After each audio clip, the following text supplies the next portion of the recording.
नमस्कार मित्रांनो, मी शिवाजीराव गायकवाड आणि तुम्ही पाहत आहात आवाज बहुजनांचा न्यूज लाईव्ह। सध्या मी आहे अहमदपूर तहसील कार्यालयाच्या समोर। माझ्या उजव्या बाजूला हे जे तुम्ही नागरिक बघत आहात, काळेगाव इथून आलेले आहेत। नेमक्या काय त्यांच्या समस्या आहेत हे जाणून घेणार आहे मी आवाज बहुजनांचा न्यूज लाईव्हच्या माध्यमातून। काय नेमकं तक्रार आहे तहसील कार्यालयामध्ये? तुम्ही आलात आज सकाळपासून, बघतोय मी। काय आहे नेमकी तक्रार? आम्हाला राशन व्यवस्थित पाहिजे आणि त्याची मशीनची पावती पाहिजे, ते तक्रार आहे सर्वच।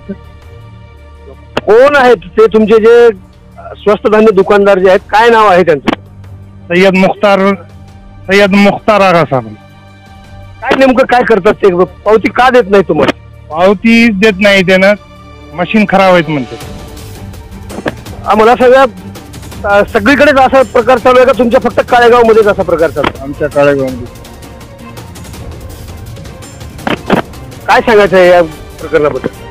तर अडचण एवढीच आहे, माल व्यवस्थित महिन्याला आणावं, त्याचं वाटप किती दिवसात करायचे ते आम्हाला माहिती, महिन्याला पावती आणि राशन एका व्यक्तीला किती किलो येते याची चौकशी करून राशन व्यवस्थित वाटप करावं। नवीनच तहसीलदार येणार आहेत आणि त्या तहसीलदार साहेब आल्यानंतर त्यांना पहिल्यांदा निवेदन देण्यासाठी हे नागरिक जमलेले आहेत। काय नेमकी तक्रार आहे तुमची आणि काय सविस्तर सांगायचं? तक्रार हीच आहे की आम्हाला राशन व्यवस्थित भेटत नाही आणि त्यांनी काय करते, महिन्याच्या 25-26 तारखेला राशन आणते आणि 4-5 दिवस घरी ठेवते, मग 10 दिवसानंतर वाटप चालू करते। मग लोक नागरिक गेले, अंगठा लावाय गेले की नेट चालणार, लाईट नाही म्हणून आज 4-4, 5-5 दिवस चक्रा मारते, मग नंतर देते तर त्याच्यात राशन त्यानं 10 किलो कुणाला येत असेल तर त्याला 7 किलो देते, वरूनच शॉर्टेज आहे म्हणते, व्यवस्थित राशन देत नाही। मग वागणूक त्याची, कोणी बाया पुरं जाते, लेकरं जातात, फुकट आहे हे, तुझ्या घरचं आहे का, नेत नाही का, घेऊन जातो, अशी त्याची वागणूक आहे। आणि आम्हाला सर पावती तर अजिबात दिलंच नाही, त्याला 10 वेळेस सांगितलं आम्ही, ग्रामपंचायत मध्ये ठाव घेऊन त्याला सांगितलं बाप्पा आम्हाला पावती दे, पावती देत नाही। राशन कुणाला किती अजून किती किलो येतात ती पण त्याला माहित नाही आणि लोकांना सांगत नाही त्यानं। आणि दुकान जे ते आहे नीट रोडवर आहे सर, येता जाता लेकरं बाळ राहणार आहेत, कुणाला अपघात झालं त्याची एक त्यांनी दक्षता घ्यावी।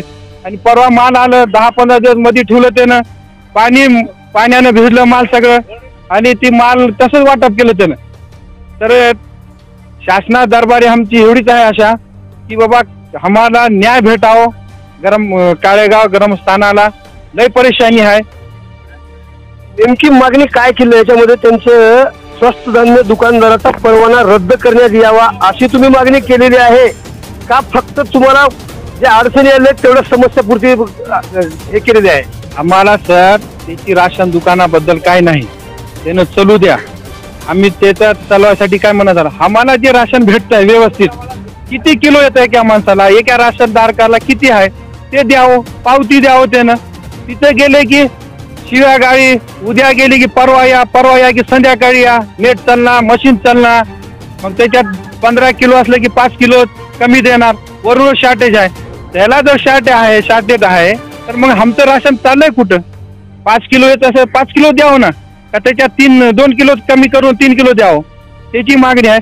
पावती द्यावं आम्हाला आणि त्यानं व्यवस्थित राशन 10-15 काय तारखेला येतं त्या तारखेला आलं तर 4-5 दिवसात व्यवस्थित वाटप करून द्यावं। सकाळी येणे संध्याकाळी येणे हे जे आम्हाला जे परेशानी होते ग्रामस्थानाला, ह्याची त्यांनी सोय करून द्यावं शासनाने। काळेगाव ग्रामस्थांच्या या ज्या समस्या आहेत, नक्कीच तहसीलदार गांभीर्याने लक्ष देतील का हे बघणं आपल्याला महत्वाचं ठरतंय। काका समोर तुमची काय अपेक्षा, नेमकी काय मागणी काय आहे बघूया? अपेक्षा तेच आहे, आम्हाला राशन सुटसुटीत भेटत नाही। त्यानं काहीतरी बोलतंय राशन घ्यायला गेले की आज या, संध्याकाळी या, उद्या या, जावं तहसीलदारकडे म्हणते, काय बघायचं बघून घ्या म्हणते। आम्ही कुठे जाणार सांगा आता मला?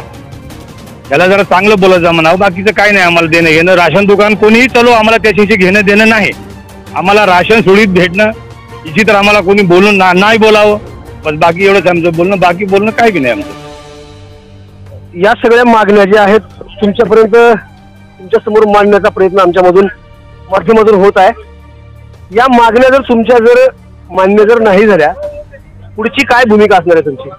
तर जर शासनानं आमची मागणी जर पूर्ण नाही केली तर ग्रामस्थान सगळं आमचं काळेगाव 15 ऑगस्ट रोजी स्वातंत्र्य दिवसा दिवशी आम्ही उपोषण करणार आहोत. जर उपोषणवर जर नाही झालं तर त्याच्यानंतर आम्ही तीव्र आंदोलन करायसाठी सगळे ग्रामस्थान तयार आहे.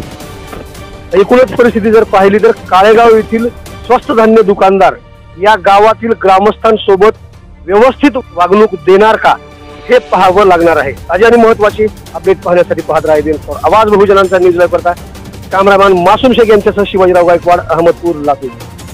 पुन्हा भेटणार आहोत पुढील बातमीमध्ये. तोपर्यंत जय हिंद.